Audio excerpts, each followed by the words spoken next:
तो बेटी ने बाप से फूट फूट कर रोते हुए कहा, अब्बू जरूर बताऊंगी, लेकिन पहले मुझे माफ कर दो अब्बू, फिर बताऊंगी। कहा बता कहां गई थी?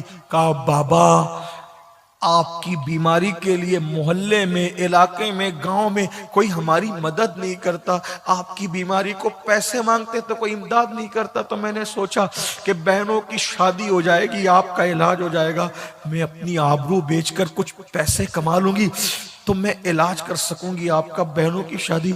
बाप की आंखें फट गई, गरीब हया से पानी पानी हो गया। तो कहा फिर क्या हुआ?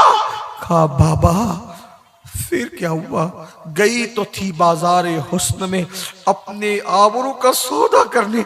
बाप ने कलेजा पकड़ा, हाय अल्लाह। लेकिन बाबा आपकी बेटी के करीब जो भी आता नजरें झुकाकर चला जाता। किसी ने मेरी आबरू का सौदा न किया। बाप की जान में जाने, अल्लाह तेरा शुक्र है। जैसे अल्लाह का शुक्र अदा किया तो कहा बेटी अल्लाह की कसम तू सच बोल रही है, तू आधी रात तक बैठी ना, इंशाअल्लाह अगर जिंदगी भर भी बैठती तो कोई तुझे ताक कर न देखता, तेरी आबरू का सौदा न करता। तो बेटी ने कहा अब्बा आपको इतना यकीन कैसे है कोई मेरी तरफ ताक कर न देखता, मेरी आबरू का सौदा न करता? तो बाप ने कहा मुझे नबी के फरमान पे यकीन है। अल्लाह के रसूल ने फरमाया कमा तदीन तुदान, तुम जैसा करोगे तुम्हारे साथ वैसे ही किया जाएगा। बेटी जब तेरे बाप ने किसी औरत पर गलत नजर नहीं डाली तो मेरी बेटी पर कोई गलत नजर कैसे डाल सकता है? तेरे बाप ने जब भी किसी को देखा तकद्दुस की निगाह से देखा। लेकिन बहनों से कहता हूं अपने शौहर को उसकी मां से अलग मत करो, क्योंकि तुम्हारी जन्नत तुम्हारा शौहर है और तुम्हारे शौहर की जन्नत उसके मां बाप है। वो बीवी कभी भी अक्लमंद नहीं है जो अपने शौहर को अपने मां बाप से अलग करे। अपने शौहर को जहन्नमी मत बनाओ जहन्नमी। ये चंद दिन है, गुजार लो। और एक बात याद रखना, शौहर बीवी जो वो सास बक करती है, तकलीफ देती है, मुसीबत देती है, आप उससे प्यार करो। देखो सबसे प्यार करना सीखो। मैं आपसे भी कहता हूं मोहब्बत करना सीखो। अल्लाह के रसूल सल्लल्लाहु अलैहि वसल्लम ने फरमाया मेरे अल्लाह ने मेरी तरबियत की और मुझे अखलाक सिखाए। क्या अखलाक सिखाए? आका फरमाते मेरे अल्लाह ने मुझे 3 बातें सिखाई, जो तुमसे दूर भागे तुम उसके करीब जाओ। ये सिर्फ सांस के लिए नहीं है, हर मुसलमान इस 3 बात को गौर से सुने। आका फरमाते जो तुमसे दूर भागे तुम उसके करीब जाओ। रिश्तेदार दूर भागते करीब जाओ, चचा ताया दूर भागते करीब जाओ, दोस्तों दूर भागते करीब जाओ। आका ने हमें अखलाक सिखाए, जो तुमसे दूर भागे तुम उसके करीब जाओ, जो तुम्हें तोड़े तुम उसको जोड़ो। तोड़ने का मुकाबला तोड़ने से नहीं करो, जो तुम्हें तोड़े तुम उसको जोड़ो, और फिर जो तुमको महरूम करे तुम उसको अता करो। 3 बातें अपने अंदर पैदा करो, उसकी बरकत देखना। याद रखना मेरे भाइयों और मेरी बहनों, जब भी नफरतों में और मोहब्बतों में जंग होती है, नफरत हमेशा हार जाती है, जीत हमेशा मोहब्बत की होती है। नफरत के मुकाबले में कभी नफरत मत बांटो, नफरत के मुकाबले में मोहब्बत देना सीखो। अहले नफरत हार जाएंगे, अहले मोहब्बत जीत जाएंगे। नहीं जानते? अल्लाह अकबर, किसी के हाथ में तलवार है, कोई तलवार लेकर नफरत में भरपूर आता है, आज तो मोहम्मद को कत्ल कर दूंगा। किसी के हाथ में तलवार है, किसी के होठों पे दुआ है। अल्लाह उमर को ईमान नसीब फरमा। देखो नफरत हार गई, मोहब्बत जीत गई। तलवार हाथ में लेने वाला कयामत तक के लिए गुलाम बन गया। नहीं देखते? तारीख है, तारीख है, तारीख है। नफरतें हमेशा हारने के लिए है, मोहब्बत हमेशा। मोहब्बत पे जिनके हाथों में पत्थर थे उनके लिए मेरे नबी की दुआ थी, अल्लाहुम्मा हदी कौमी, ए अल्लाह मेरी कौम को हिदायत अता फरमा। अल्लाहुम्मा हदी कौमी फइन्नहु ला यालमून, ये मुझे नहीं जानते। मोहब्बतें जीत गई। फतेह मक्का के दिन वही लोग मुजरिम की तरह सर झुकाए खड़े थे। आकाश से वो सोचते थे कि अभी शान अबरू होगा और खून की नदियां बहेंगी, लेकिन जानते हुजूर ने क्या किया? हुजूर ने क्या किया? फरमाया जाओ मैंने तुम सबको माफ कर दी। क्या असर हुआ? जो चांद के टुकड़े देखकर मुसलमान नहीं हुए थे, जो चांद के टुकड़े देख के मुसलमान नहीं हुए थे, नबी के माफ करने का अंदाज देखकर मुसलमान हो गए। ये है मोहब्बत। मोहब्बत बहुत पावरफुल चीज है। तलवार जहां हार जाती है वहां मोहब्बत काम करती। तो हजरत महबूब इलाही का फरमान है, निजामुद्दीन औलिया सरकार फरमाते हैं, कांटों के मुकाबले में कभी कांटे मत बिछाना, वरना दुनिया कांटों से भर जाएगी। कांटे बिछा के सुकून नहीं मिलता, कांटे उठा के सुकून मिलता। आज आप कहते हो ना मौलाना सब है सुकून नहीं है, क्यों? सब है, एसी है सुकून नहीं, पंखे है सुकून नहीं, अच्छा खाना है सुकून नहीं, मुर्ग मुसल्लम मुरग्गन ग़िज़ा सुकून नहीं, अच्छे कपड़े सुकून नहीं, अच्छा मकान है सुकून नहीं, अच्छी दुकान है सुकून नहीं, अच्छा कारोबार है सुकून नहीं, औलाद है सुकून नहीं, बीवी है सुकून नहीं, माँ बाप है सुकून नहीं। कहते हो सब कुछ है सुकून नहीं। नादान, सुकून नरम बिस्तरों से नहीं मिलता, दूसरों को सुकून अता करो, तुम्हें खुद सुकून की दौलत नसीब हो जाए। आज तुम्हारे ज़मीर इसीलिए बेकरार है कि तुमने प्यार देना छोड़ दिया, तुमने मोहब्बत देना छोड़ दिया। अरे मेरे अजीज, कुत्ते को रोटी दो तो इतना सुकून मिलता है, माँ बाप की खिदमत करने पे कितना मिलेगा? सोचो, दरख्तों को पानी देने पे इतना सुकून मिलता है, किसी मुसलमान की खिदमत करने पे कितना सुकून मिलेगा?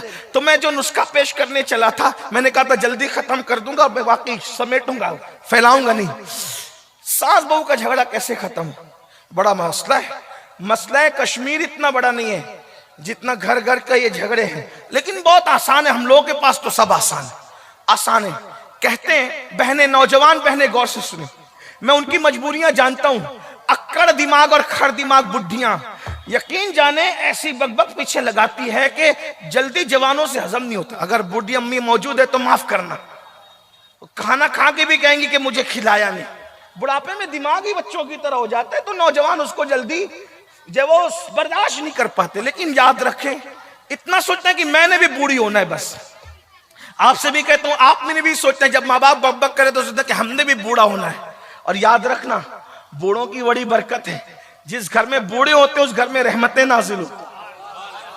बूढ़ों के कदमों में बरकत है। ये बुढ़े लोग बहुत कीमती है। बल्कि अल्लाह फरमाता है जिनकी दाढ़ी इस्लाम में सफेद हो जाए, मैं उनकी दुआ को रद्द नहीं करता, उनकी दुआ को रद्द करने में हया करता हूं। जब इंसान बुढ़ा हो जाता है तो अल्लाह फरिश्तों से कहता भी इसके गुनाह मत लिखा करो। अल्लाह ताला बुढ़ों से मोहब्बत करता है। बुढ़े लोग बहुत अच्छे हों, लेकिन बहरहाल अब वो हो जाता है मसला। एक लड़की थी, उसकी शादी हुई। एक लड़की थी, उसकी शादी हुई। शादी होकर के जैसे ही वो अपनी ससुराल गई, शौहर तो था बहुत अच्छा, मियाँ बीवी पटती भी अच्छी थी, लेकिन बड़ी भी पीछे लगी रहती थी। ये नहीं किया, वो नहीं किया, वो नहीं किया, वो नहीं किया, वो नहीं किया। तंग आ गई बहू। तंग आई तो अपने अब्बा के पास आई, बाबा ये बुढ़िया बहुत परेशान करती है, बाबा इसका कुछ इलाज बताओ। बाप शरीफ था। शरीफ बाप ने कहा, बेटा वो तेरे शौहर की माँ है, अगर वो बकबक करती है तो तू अपनी माँ समझकर उसको बर्दाश्त कर। ये उस दौर की बात है जब लोग माँ की बात भी सुनते थे। अभी लोग माँ की नहीं सुनते तो सास की क्या सुने? आज की बच्चियां तो माँ की भी नहीं सुनती, आज के बच्चे तो माँ बाप की नहीं सुनते। बहरहाल तो वो दौर था, कहा बेटी माँ समझ के बर्दाश्त कर ले, बेटा जाने दे। कहा नहीं, मैं वापस घर आऊंगी। बाप ने कहा, बेटा शरीफों की बेटियां शादी का जोड़ा पहन के निकलती है तो शौहर के घर से फिर वो कफन पहन के निकलती है।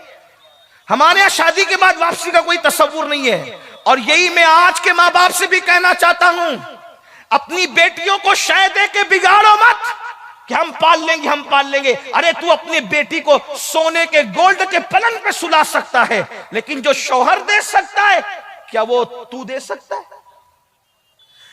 बीवी को सुकून सिर्फ शौहर के साथ मिलता है। लितस्कुनु इलैहा, भाई वो नहीं दे सकता जो शौहर दे सकता है, बाप वो नहीं दे सकता जो शौहर दे सकता है, माँ वो नहीं दे सकती जो शौहर दे सकता है, सहेलियां वो नहीं दे सकती जो शौहर दे सकता है। शौहर के पास जो है वो किसी और को देने के लिए जायज भी नहीं है, वो दे भी नहीं सकता। इसलिए कौम की बेटियों से कहता हूं, अगर अल्लाह ना करे जिंदगी में कोई जालिम शौहर मिल जाए, निभा कर लो निभा। क्योंकि हमारे नबी ने फरमाया, जो अपने शौहर के जुल्म पे सब्र करके निबाह करेगी, ऐसी औरत को अल्लाह हजरत आसिया और मरियम का सवाब अता फरमाए। और आपसे भी कहता हूं ना कि अगर जालिम बीवी मिल जाए, हो भी सकता है, अगर मिल जाए आप भी सब्र करें, मोचों पे ताव देकर तलाक का प्लान न करें। तलाक मर्द लोग नहीं देते, नामर्द देते हैं। अगर मुझे नामर्दों की फेरिस्त बनाने की इजाजत मिल जाती तो मैं उनके नाम पहले नंबर पे रखता जिन्होंने बेकसूर बीबियों को तलाक दे दिया है। वो मर्द नहीं, वो जालिम नामर्द हैं। मर्द होते तो निभा करते, क्योंकि कहते वो इस काबिल न थी, तू क्या काबिल है। अरे नाकाबिल को काबिल बनाना यही तो काबिल लोगों की निशानी है।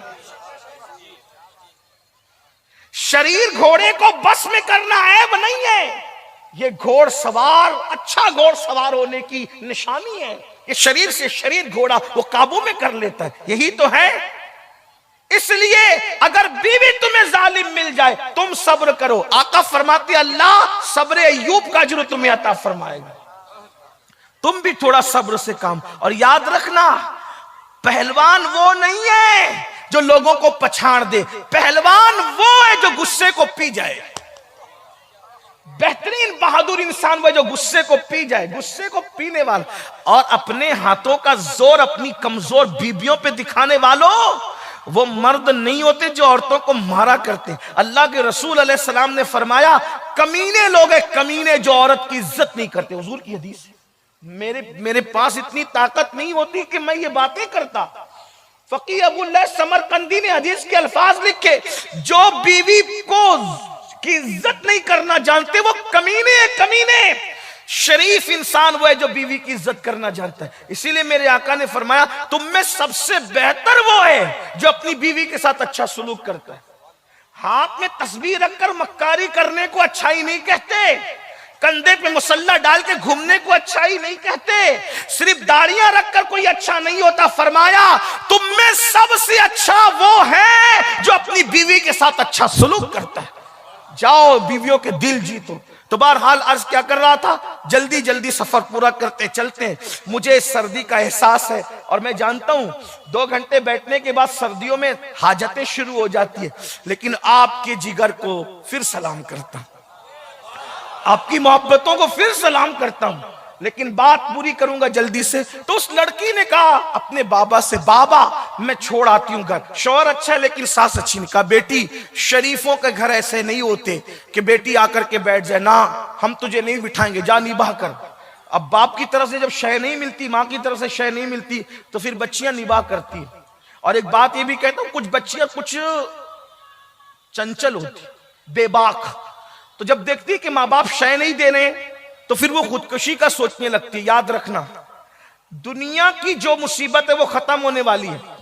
अगर दुनिया की मुसीबत से तंग आकर के खुदकुशी करोगे ना तो कयामत तक जहन्नम के अंदर तुमने जैसी खुदकुशी की है वैसी बार बार तुम्हें मारा जाएगा। जैसे तुमने फांसी ली तो बार बार जहन्नम में तुम्हें फांसी दी जाएगी।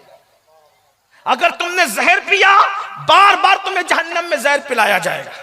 अगर तुमने छुरा भोग लिया तो तुम्हें बार बार तुम्हारे अंदर छुरा भोगा जाएगा। इसका मतलब यह है कि दुनिया से इसलिए खुदकुशी की थी कि चैन मिल जाए, लेकिन ये 2 दिन का चैन दुनिया में नहीं मिला और आखिरत में हमेशा के लिए अजाब में मुब्तला हो गए जब तक अल्लाह चाहेगा। खुदकुशी करने वालों को देर तक अजाब होगा, खुदकुशी करने वालों को बहुत अजाब होगा। और यह भी याद रखना, खुदकुशी करोगे तो भी जैसे खुदकुशी किए बार बार वैसे ही मारे जाओगे।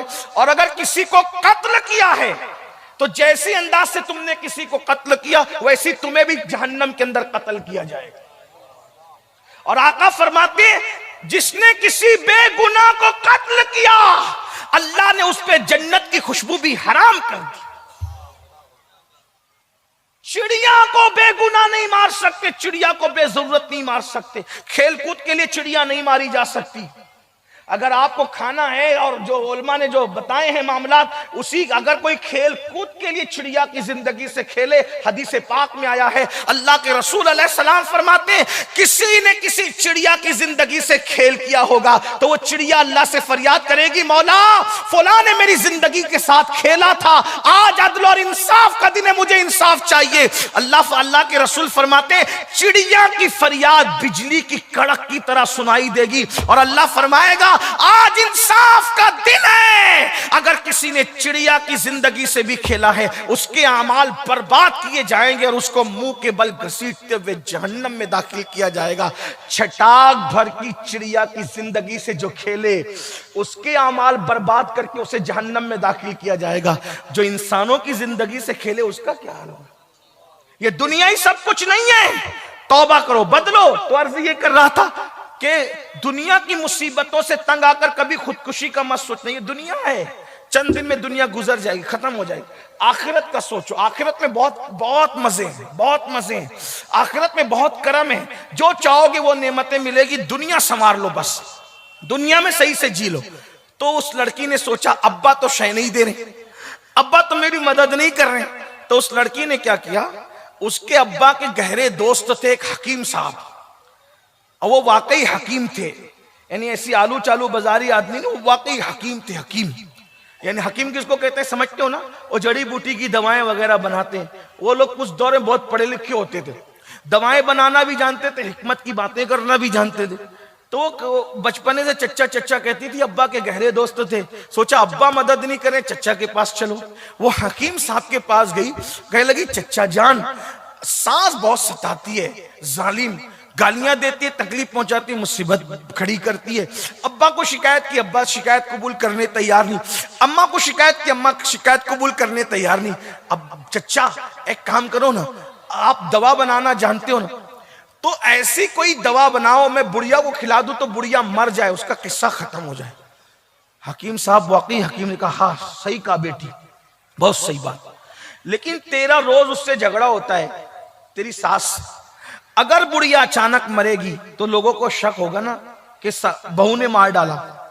अपने एक आइडिया चलते हैं, क्या उसको अचानक नहीं मारते, 3 महीने के अंदर मरेगी बुढ़िया, लेकिन उसको हम लोग थोड़ा सा स्लो पॉइजन यानी थोड़ा थोड़ा जहर रोज देंगे उसको।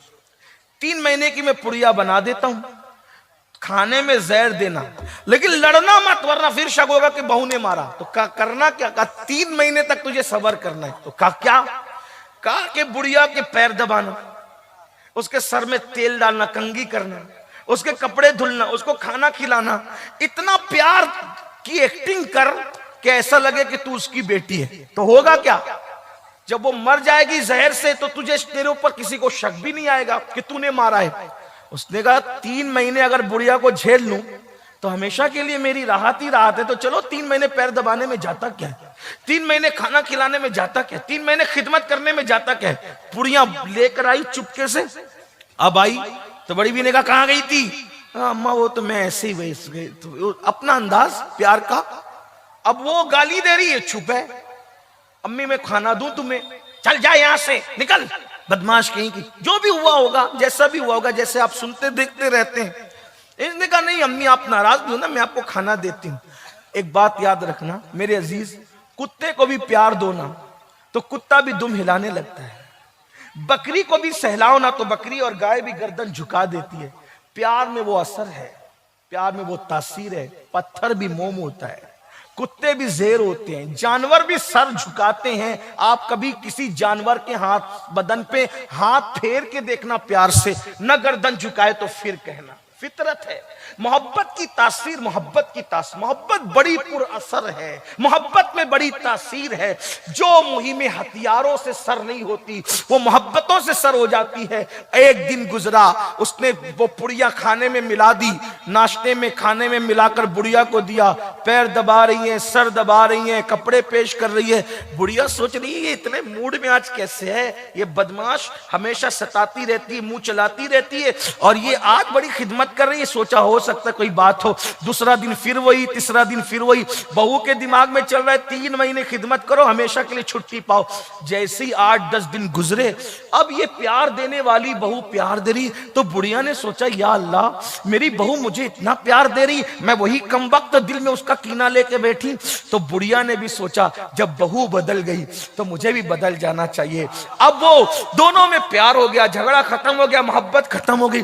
8-10 दिन में ये हुआ तो बहू जो है वो सास को मां की तरह लगने लगी, और बहू सास जो है वो बहू के लिए बहू जो है वो सास को बेटी की तरह दिखने लगी। अब वो सास बहू एक दूसरे के बगैर रह नहीं रहे, इधर मोहब्बत हुई तो उधर भी मोहब्बत हो गई।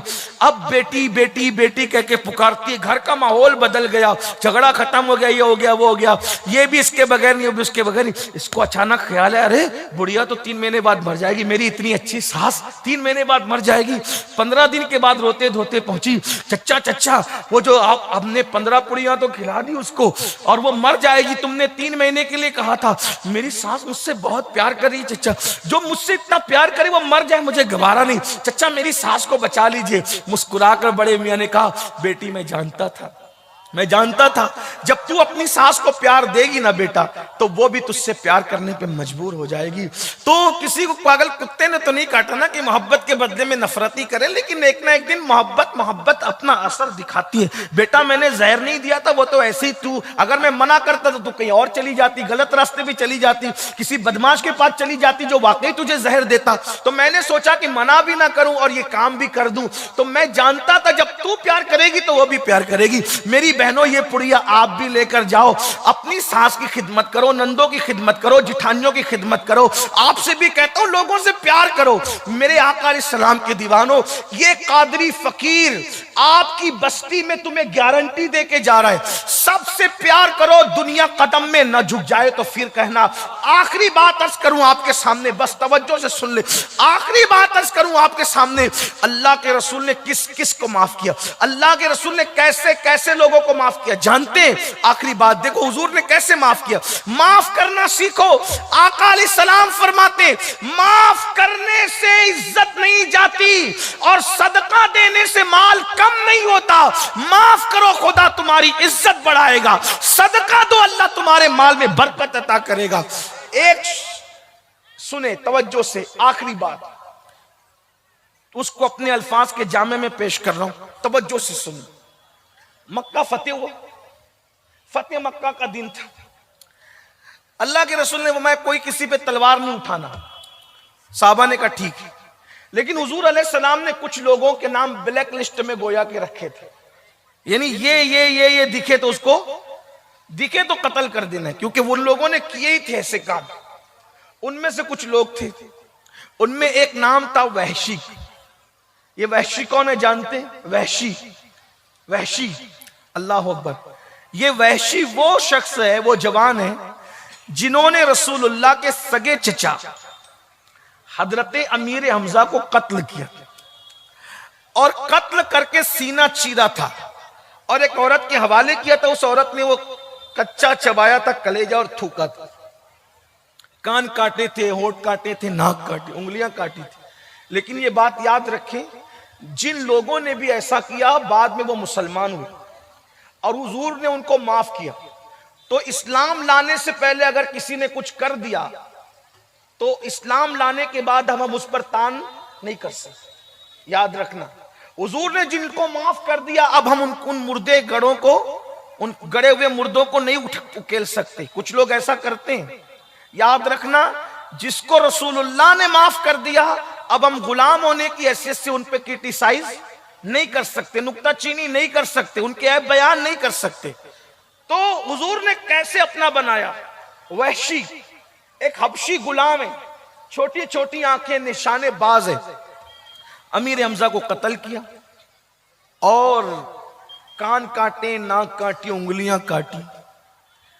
आका का फरमान था वहशी दिखेगा उसको जहां दिखे कत्ल कर दे, जहां दिखे। किसी ने वहशी से कहा वहशी तेरे नाम के हवाले से मोहम्मद अरबी रूही फिदा सल्लल्लाहु अलैहि वसल्लम का फरमान है कि वहशी जहां दिखे उसे कत्ल कर। तो उनके सहाबी तुम्हें ढूंढ रहे हैं वहशी, वो तुम्हें कत्ल कर देंगे। तो वहशी ने कहा जब मुझे कत्ल ही होना है तो मैं उनके सहाबा के यहां से क्यों कत्ल हूं? भाई जब कत्ल ही होना है तो मैं बहादुर आदमी हूं, बड़े आदमी के यहां से कत्ल हूंगा तो जिंदगी भर मेरा नाम रहेगा। मैं डायरेक्ट जाऊंगा मोहम्मद अरबी के पास और उनको कहूंगा वो खुद ही कत्ल करें। भाई जब वो मुझे कत्ल करेंगे तो मेरा नाम रहेगा ना, मैं उनके साहबा के यहां से कत्ल नहीं होगा। और वहशी बहादुर आदमी था, आ गया फतेह मक्का के आगे हुजूर के सामने खड़ा हो गया। अल्लाह के रसूल अलैहिस्सलाम नजरें झुकाए, गर्दन, हुजूर की आदत थी, हुजूर हमेशा गर्दन झुका के और नजरें झुका करके बैठा कर, नीची आंखों की शर्मो हया पे दुरूद, ऊंची बीनी की रिफत पे लाखों सलाम। साहबा बैठे हैं, हुजूर की नजरें झुकी हुई है। वैशी मजबूत जिस्म आदमी, कद छोटा है, आंखें छोटी छोटी है, और वैशी जो है वह हबशी नस्ल है, मजबूत जिस्म, बहुत तेज और तर्रार, आके खड़ा होता है और मुखातिब होता है, ए मोहम्मद सल्लल्लाहु अलैहि वसल्लम, क्या आपने मेरे कत्ल का हुक्म दिया? हुजूर ने नजर उठाई, कौन है तू? मुझी को वहशी कहते हैं, हमजा का कातिल हूं मैं। हाँ, मेरे चच्चा को तूने कत्ल किया, उनका सीना चीरा, कान काटे, नाक काटी, होंठ काटे, जबान काटी, उंगलियां काटी, औरतों ने उसको पिरो करके जेवर की शक्ल में पहना था। तू ये ना मेरे चच्चा का कातिल वहशी तू है ना? हाँ, मैंने ही कत्ल किया आपके चच्चा को, इसीलिए हुक्म है तुम्हें कत्ल किया जाए। तो अचानक उसकी जबान से निकला, ए मोहम्मद सल्लल्लाहु अलैहि वसल्लम, क्या आप मुझे माफ नहीं कर सकते? कौन? चचा का कातिल, वो चचा जिनको हुजूर बाप का दर्जा देते, अपने चचाओं में उनसे बेपनाह प्यार करते थे। सोचो मुसलमानों, हम नबी के नाम पे जान देने की बात करते हैं, लब्बैक या रसूल अल्लाह के नारे लगाते हैं, हुजूर को आइडियल बनाने की बात करते हैं, लेकिन आज हमारा अंदाज क्या है? हमारी फूफियों से हमारी नहीं बनती, हमारे चचाओं से हमारी बात बंद है, हमारे रिश्तेदारों से हम नफरत करते हैं। याद रखना, मौलमा की मौजूदगी में मैं अर्ज किए जा रहा हूं, दाढ़ी, टोपी और नमाज तुम्हें उस वक्त तक जन्नत में नहीं ले जा सकती जब तक तुम्हारे सीनों में अपने रिश्तेदारों के लिए, मोमिनों के लिए मोहब्बत ना हो। अल्लाह के रसूल फरमाते हैं, उन लोगों के सजदे और उनकी दुआएं उनके सर के ऊपर नहीं जाती जिनके दिलों में मुसलमानों के लिए कीना होता है। अपने दिलों को झांक के देखो, चचाओं के लिए कीना, बड़े अब्बू के लिए कीना, दादियों के लिए कीना, भाइयों के लिए कीना, भाभियों के लिए कीना। और सजदों पे घमंड करने वालों, तुम्हारे सजदे तुम्हारे मुंह पे मारे जा रहे हैं। क़यामत के दिन जब अल्लाह की अदालत में खड़े होंगे, मुखज्जराने कौम मिल्लत कहलाने वालों, हाजी नमाजी कहलाने वालों, दाढ़ी टोपी वाले कहलाने वालों, ये दुनिया में तो तुम्हें टाइटल मिल गए, लेकिन जब अल्लाह की अदालत में खड़े होंगे तो तुम्हारा नेकियों का दफ्तर जीरो होगा, जीरो। उस दिन पछताओगे, मैंने तो हज भी किया था, उम्रे भी किए थे, ज़कातें भी दी थी, नमाज़ें भी पढ़ी थी, कहां गई मेरी नेकियां? लिखी नहीं गई। तो कहा जाएगा, बंदे क्या तुझे याद नहीं, अल्लाह के रसूल ने फरमाया कि जिसके दिल में मुसलमान के लिए कीना है उसकी नेकियां तो जाया हो गई, उसकी नेकियां तो लिखी ही नहीं गई, उनके मुंह में मार दी गई उनकी नेकियां। क्या बनेगा आपका? क्या बनेगा? कब तक नफरतों के सौदागर बनकर जिंदगी गुजारोगे? हम नफरत के लिए नहीं आए, जात के लिए लड़ना कुत्तों का काम है, इंसानों का काम नहीं। अपनी जात के लिए कुत्ते लड़ते हैं, इंसान नहीं लड़ा करते। आज हम अपनी जात के लिए लड़ रहे हैं, छोटी छोटी बातों पे लड़ रहे हैं। एक की बकरी ने दूसरे के आंगन में पेशाब कर दी, उसी पर कत्ल हो जाता है। मेरे आंगन में तेरा कचरा क्यों आ गया, उसी पे झगड़े हो जाते हैं, पुलिस स्टेशनों में मुकदमे लिखाए जाते हैं। क्या सोचते होंगे वो लोग भी कि कचरा फेंकने पे मुकदमे? शर्म नहीं आती?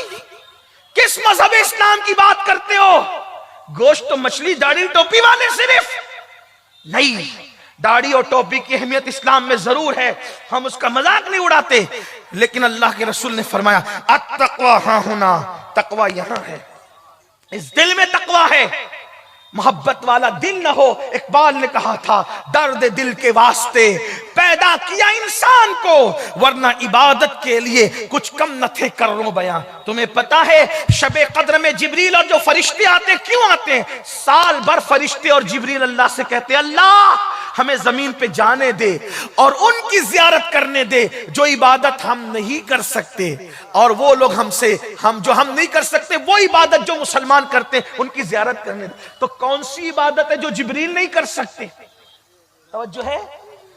कौन सी इबादत है जो जिब्रील नहीं कर सकते? कौन सी इबादत है जो फरिश्ते नहीं कर सकते और आप और हम करते हैं? और जिब्रील खाते नहीं ना मेरे अजीज, जिब्रील खाते नहीं है ना, वो खाने से महफूज है, पाक है। तो क्या होता है, अब वो इबादत जो जिब्रील नहीं कर सकते तुम करते हो। कौन सी? भूख मुझे लगी है, खाना मेरे पास है और मैंने वो खाना किसी और को खिला दिया। ये काम जिब्रील नहीं कर, फरिश्ते नहीं कर सकते ना, क्योंकि फरिश्ते तो खाने से पाक है। कोई बीमार तड़प रहा हो, उसके सराहने जाकर तुम उसको थपकियां देते, ये काम फरिश्ते नहीं कर सकते। कोई मुसीबत ज़दा आए, तुम उसकी मुसीबत दूर कर देते हो, अपनी जरूरत को कुचल कर उसकी मुसीबत। ये वो इबादतें हैं जो फरिश्ते नहीं करते, वो तुम करते हो। ये इसको दर्द दिल कहते हैं। दर्द दिल के वास्ते पैदा किया इंसान को, वरना इबादत के लिए कुछ कम न थे करोड़ों बयां। ऐसी इबादत करने वालों के लिए फरिश्ते जमीन पे आते, उनकी जियारत करने की। इसको अल्लामा इस्माइल हक्की ने लिखा है। और भी इबादतों का मफहूम है, मैं उसका मुनकिर नहीं हूं, लेकिन याद रखना। तो अर्ज क्या कर रहा था, वहशी ने कहा, ए मोहम्मद रूही फिदा सल्लल्लाहु अलैहि वसल्लम, क्या आप मुझे माफ नहीं कर सकते? सोचो, रहमतुल लिल आलमीन की अदालत में एक मुजरिम कत्ल का, वो भी चचा के कत्ल का, और वो कहता है कि आप मुझे माफ नहीं कर सकते। तो मेरे आका ने क्या कहा पता है? बगैर तवक्कुफ किए रुके हुए, हाँ मैं तुम्हें माफ कर सकता हूं, बिल्कुल तुम्हारी माफी हो सकती है। माफी हो सकती कहां? एक शर्त है। कहा क्या? कलमा पढ़ के मुसलमान हो जाओ, मैं तुम्हें माफ कर दूं। ये इस्लाम है। अच्छा, अब वो वहशी दिमागदार ज़हीन आदमी का कलमा पढ़ूंगा तो क्या होगा? कहा कि कलमा पढ़ेगा तो तेरे सब गुनाह माफ हो जाएंगे, सब जुर्म माफ हो जाएंगे और अल्लाह तुझे जन्नत देगा। कहा कलमा पढ़ लूंगा आप माफ कर देंगे, अगर आपका अल्लाह माफ नहीं करा तो आप माफ कर दिए ना कलमा पढ़ने से, आपका अल्लाह माफ ना करे तो? हुजूर क्या फरमाते हैं, मैं जमानत देता हूं वहशी, जब मैं माफ करूंगा तो मेरा अल्लाह भी माफ कर देगा। चचा के कातिल के साथ ये सुलूक कि उसको माफी की जमानत दी जा रही। अल्लाह रब्बुल इज्जत के हवाले से कहा जा रहा है कि मैं जमानत देता हूं कि अल्लाह तुझे जरूर माफ करेगा। ये है हुजूर का किरदार। हमारे पास क्या है? आइए, अगर आपसे कोई माफी मांगता है माफ कीजिए, बाप का कातिल भी माफी मांगे माफ कीजिए, और अगर आप माफ नहीं करते, अल्लाह के रसूल ने फरमाया जो दुनिया में माफी मांगने वालों को माफ नहीं करेगा, कयामत के दिन अल्लाह उसको माफ नहीं करेगा। मोहब्बतों के सफीर बनो, मोहब्बतों को आम करो। अल्लाह पाक की बारगाह में दुआ है कि अल्लाह ताला हम सबको मोहब्बतों को आम करने की तौफीक अता फरमाए। ये आजकल जो आपने खोल रखा है नफरतों की दुकानें, मोमिन नफरत नहीं करता। मोमिन के दिल तो नर्म होते हैं, प्यार से भरे होते हैं, और यही नफरतों और खुदगर्जियों का माहौल है कि जब रिश्ते ढूंढने निकलते हो ना मेरे भाई, तो भी सोचते हो कि जैज ज्यादा कहां से मिलेगा, पैसे ज्यादा कहां से मिलेंगे, और ये कहां से मिलेगा, वो कहां से मिलेगा। ये लालच छोड़ो, अल्लाह की बारगाह में तौबा करो। मेरे भाइयों, मेरी बहनों, मैं अपनी बहनों से भी कहता हूं, याद रखना ये सारी चीजें जो हमने खुद गर्जी और दुनिया परस्ती के लिए कर रखी है, इसी की वजह से इतना नुकसान हो रहा है कि आज मुसलमानों की बेटियां दूसरों का हाथ पकड़ करके जा रही हैं। आज ये है कि बच्चियां मुर्तद हो रही है। आपको पता नहीं है, सब बच्चियां ऐसी नहीं होती, लेकिन मेरी बहनों, मेरे भाइयों, अपनी गलत रविश से अपनी बच्चियों का कितना नुकसान हो रहा है। ये जो बच्चियां माज़अल्लाह कभी कभी जिस्म बेचने लगती है, गलत रास्ते पे चली जाती है, वजह क्या है कि आप लोगों ने तो शादियों को महंगा कर रखा है, जहेज के नाम पर, इसके नाम पे, उसके नाम पर। तो अच्छी खासी बच्चियां मजबूर होकर के सोचती है कि चलो चलो जो है वो अब जिस्म बेचो और ये करो और वो करो और वो करो। हालांकि मैं उनकी तायद नहीं कर रहा हूं, मजबूरी के अंदर इंसान को इतना गिरना नहीं चाहिए, लेकिन वो रास्ते पर इंसान खुद ब खुद चला जाता है। मजबूरियां इंसान को गलत रास्ते पर ले जाती है, गलत राहों पे ले जाती है। मैं अपने जवानों से कहता हूं, सोचो तो सही, तुमने जहेज की वजह से, पैसों की वजह से, मालदारी की वजह से गरीब बच्चियों को नजरअंदाज कर रखा है, गरीब बच्चियों को छोड़ रखा है। जब रसूलुल्लाह की उम्मत की बेटियां लौजों में बिकती होगी, उनकी आबरूओं का नीलाम होता होगा, उनकी आबरूओं का सौदा होता होगा, तो अल्लाह के रसूल के दिल पे क्या गुजरती होगी। जब तुम क़यामत के दिन जाओगे रसूलुल्लाह को मुंह दिखाने के लिए और हुजूर कहेंगे कि तेरी गलत रसूमात की वजह से मेरी उम्मत की बेटियां बिक रही थी, उनकी आबरू और हया बिक रही थी, और हुजूर ने तुमसे मुंह फेर लिया, तो तुम क्या करोगे।